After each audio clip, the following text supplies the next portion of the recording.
Well now, evening friends and neighbors, y'all found your way back to my little porch on the side of this old mountain, and I'm real glad you did. Pull you up a chair. If you don't see one, just scoot that milk crate over and throw a quilt on it. There you go. If you listen close, you can hear the creek down yonder mumbling to itself like an old timer talking in his sleep. The crickets been tuning up all day, and now they're putting on the concert for free. That porch light buzzing, that's just the moths arguing over who gets to sit closest to the moon. Name's Tucker. Been Tucker a long while now. I was born on a Tuesday, and it's been downhill and uphill ever since. I got a tin cup of sassafras tea sitting right here, a warm breeze drifting across the porch boards, and a story I've been meaning to tell you. Not a loud tale, no chase scenes, nothing exploding, just a soft little thing to tuck in your mind when your head hits the pillow. We don't need much more than that on a night like this, so if you want, you just loosen your shoulders, let your jaw unclench, and breathe a mite deeper. Let that day you've been carrying slip right off your back like a coat on a summer peg. This here mountain will do the holding for a spell.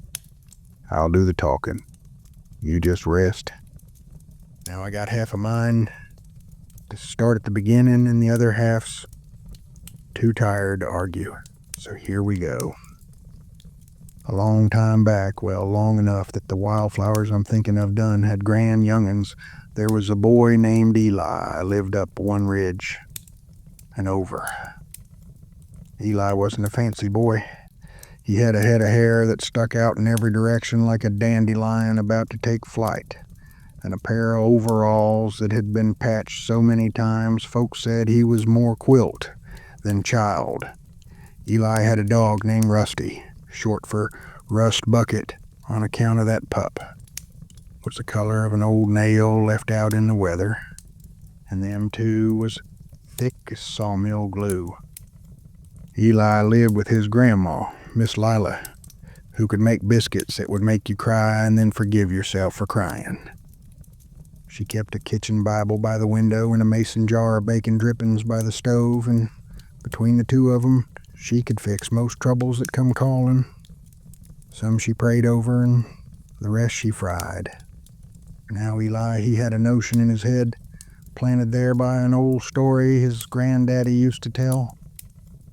They said that somewhere deep in the woods, where the rhododendron grows so thick a rabbit has to turn sideways to pass, there was a spring that sang. Not just bubbled or burbled, mind you. Sang.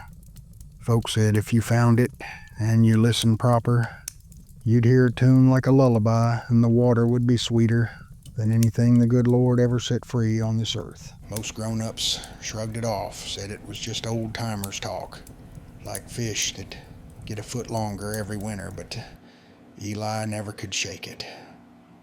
That spring was a little star in his head, and every time the world got big and noisy, he'd think about it and feel a hush come over him. He'd stand out on the porch with Rusty, looking up where the ridge line cuts the sky, and he'd say, "One day, Rust, we're gonna find it." Now, I ain't saying Eli was brave in the way of wrestling bears or arguing with his grandma, but the kind of brave he had was the quiet sort, seeing something that might not be real and loving it anyhow. One July evening, one of them thick ones where the air's got weight, and the lightning bugs look like they're poking holes in the dark, Miss Lila fell asleep in her rocker, and the screen door was singing its little squeak song every time the wind brushed it. Eli looked at Rusty. Rusty looked at Eli. That was the whole meeting, minutes and all. They took a lantern from the nail by the door, a biscuit from the tin, and off they went. The path started out proper, the way most things do. It went along the fence where the honeysuckle hangs its perfume like a church lady's Sunday scent, and down past the old sycamore that wears the creek bank like a belt. The frogs down there were telling tales and interrupting each other something awful. Eli and Rusty tiptoed over the little footbridge his granddaddy had made, just 2 planks and a prayer, and then the path gave up being a path and turned into nothing but deer thoughts and squirrel plans. But here's the thing about the woods. They ain't trying to lose you, not really. They just want you to look close. Leaves and limbs will spell out arrows if your heart is quiet enough to read 'em. Eli's boots whispered in the moss. Rusty's tail swished like a metronome, and that lantern light kept beating back the night, just enough to see the next step and not one more. After a while, time don't keep good count in the forest, Eli begun to hear something that wasn't frogs or wind or his own breath. It was faint, like a tune hummed in a neighbor room. He stopped. Rusty stopped. They listened so hard the world leaned in with them. "Rust," he said, "you hear that?" Rusty didn't say much, didn't have to. That tail got to thumping slow and steady on the leaf mold, and his ears made a little tense against the sound, and they knew. They just knew. Now there was a little scramble after that, a bit of climbing, where the rocks tuck their knees up and make you pick your feet careful. Eli's lantern threw shadows that made the mountain look like it was breathing, stretching big behind the trees. He pressed his hand to a boulder, cool as a cellar wall, and he felt a tremble there. Not scary, just alive. The whole hill was humming, like a big old fiddle keeping time. And then they come to it. The rocks opened up in a kind of grin, slick and dark, and right from the middle tooth of that grin water slipped out, thin as thread, bright as a promise. It wasn't much to look at first, not the big gush folks like to brag on. Just a silver stitch in the stone, so in the dark to the light. Eli set the lantern to the side, the glow licking over the rock face like warm butter, and he knelt. His hands made a cup that begged to be filled. Cold. Lord, that water bit him like a friendly pup, quick and sharp and laughing. He brought it to his mouth, and mercy, if that ain't the best taste the good Lord ever invented, I don't know what is. Sweet without sugar, light without air, like it remembered all the clouds it used to be and kept a little sky in it. Rusty leaned in and lapped it up too, then sat down hard like his knees had turned to jelly beans. And that sound, there it was, soft as a mama's hush, a song so simple you could almost miss it if your heart was busy. Eli didn't know the words. I don't reckon there were any, but he understood it anyhow. It said, "You belong. You are carried. Rest now." They stayed a good long minute, which in mountain time might be an hour or a blink. Eli filled his hands again and again like he was taking home pockets of peace. He weren't going to bottle it. Some things don't like glass. But he wanted to remember how it felt in his palms, cool and sure. Now around then, the night decided to rearrange itself. A breeze came wandering through, dusted his face with the smell of damp stone and fern, and the trees overhead parted just enough for a few stars to stare down, nosy-like. Eli looked up and thought, well, there's folks up there, setting their own lanterns. Rusty gave one short woof, the good kind, like he was saying, "We found it, boy." Eli reached out and scratched behind his ear, the thank you that dogs know better than words. And if that had been all, it would have been enough. But the mountain had another kindness about it. You see, when Eli leaned closer to the rock to get himself one more cool sip, he saw something pressed into the stone, not carved so much as invited. An old worn place, smooth as a river pebble, right where a hand would rest. I can't tell you who said it there. Could have been his granddaddy. Could have been. Somebody's great-great-aunt from before the road was a road. But that little nest for his palm said, "You ain't the first to stand here and need this. You won't be the last. Welcome home." Well, he put his hand there. Fit like the seat at his grandma's table fits him, no thinking, just right. The song in the water lifted a hair, not louder, just brighter. Eli breathed out slow. Felt like a door in his chest swung open and let a whole flock of worries fly out, flapping away into the dark like they finally remembered they wanted to be birds. Now, you might be wondering, Tucker, did he tell anybody? Folks love to pin things down, make maps, draw lines. And I'll tell you true. Eli told exactly one person, Rusty. And Rusty, bless him, kept that secret better than any human ever could. Eli figured some places do their best work when they're not being pointed at. He didn't fence it off, didn't nail up a sign, didn't brag in the schoolyard.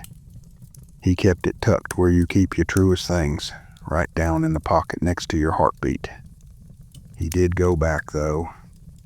On days when the world got big and bossy, when chores piled up like cordwood, and his mind felt like a yard full of tangled clothesline, he'd slip out at dusk, tap the lantern, and walk the way his feet had learned. He never rushed. You can't hurry a quiet. And when he got there, he didn't ask for nothing. He just listened, and that spring sang over him like it had all the time in the world, which I suspect it does. Now, why am I telling you this? You laying there with your head on whatever you call a pillow, feather tick, old sweatshirt, your sweetheart's shoulder, 'cause every soul, sooner or later, needs to be reminded that somewhere close by, closer than it feels when your shoulders are up around your ears, there's a spring singing for you. Might not be water, might be a front porch swing that never squeaks the same way twice. Might be the smell of your mama's cornbread pulling from the oven. Might be the low thunder of a train that lulls you like a hymn you forgot you knew.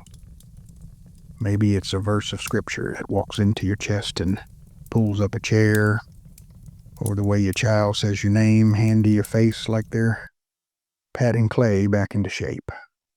I'll tell you one of mine.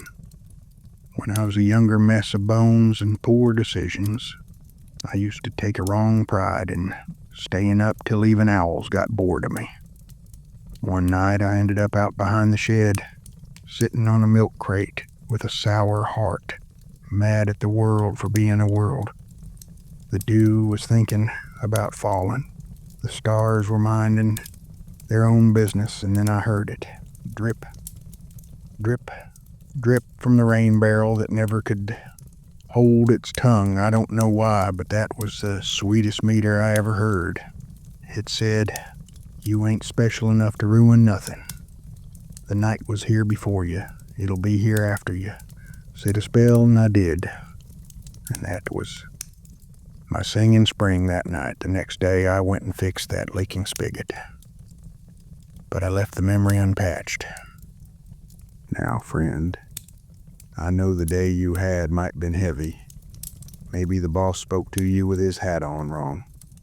Maybe the bank account counted down without asking your permission. Maybe grief put its muddy boots on your clean floor. I ain't gonna stand here and tell you it's all fine just because the crickets are harmonizing. But I will tell you this. These hills got a way of holding you while you breathe. And breathing is important work. Sometimes that's the whole job. So hear me. Loosen your brow. Let your hands be friendly to you. Feel the mattress under you like the earth itself got soft for your sake. Let the little muscles behind your eyes go slack. Imagine a lantern set by your bed, warm and steady, saying without words, "You're sane. You're safe. The night is stitched with mercy. If you want, we'll go back with Eli one more time. Just a quick visit, come on. Slip through the dark leaves that smell like old stories. Step over that footbridge his granddaddy built. Hear it give that small hello under your weight. Up past the sycamore, around the stone that looks like a crouched bear, but don't worry, it's a stone that's terrible at sneaking. And there's the grin in the rock again. That silver thread of water. Cup your hands. Go on. Taste it. Let it run over your tongue like forgiveness. Feel it cool the hot, hurried places in you. Rusty's there too, sitting with his mouth open in that goofy smile dogs invented. He leans his shoulder against your shin a second, just enough to say, "You belong in this picture." And the spring sings that little tune without words. If you want a word for it, I got one. Home. That's what it's humming. Home. I reckon it's time we send you towards sleep now. You ain't got to go fast. We'll just lean you that direction like a bean vine to a pole. If your mind tries to climb back up and ask questions, tell it. Hush now. We'll think again in the morning. Tucker said that the mountains will do our thinking for a while. And they will. They're good at that. Before I let you drift, I'll leave you a blessing I learned from the women who raised me, spoken soft like sweeping the last crumbs off a table. May your roof hold against the rain. May your door swing easy on honest hinges. May your supper be just enough and your company a little more. May your feet find soft ground and your heart find softer. May the Lord watch your sleep like a mama at a cradle, and may the morning rise to meet you with gentleness. All right, friend, I'll keep this porch light burning just a touch longer, the way folks do out here when they want the night to know it's welcome, but they're ready to rest. I'll listen to the creek for both of us. If I hear any news from the whip-poor wills, I'll pass it along next time. Close them eyes now. Let the day fold itself up neat.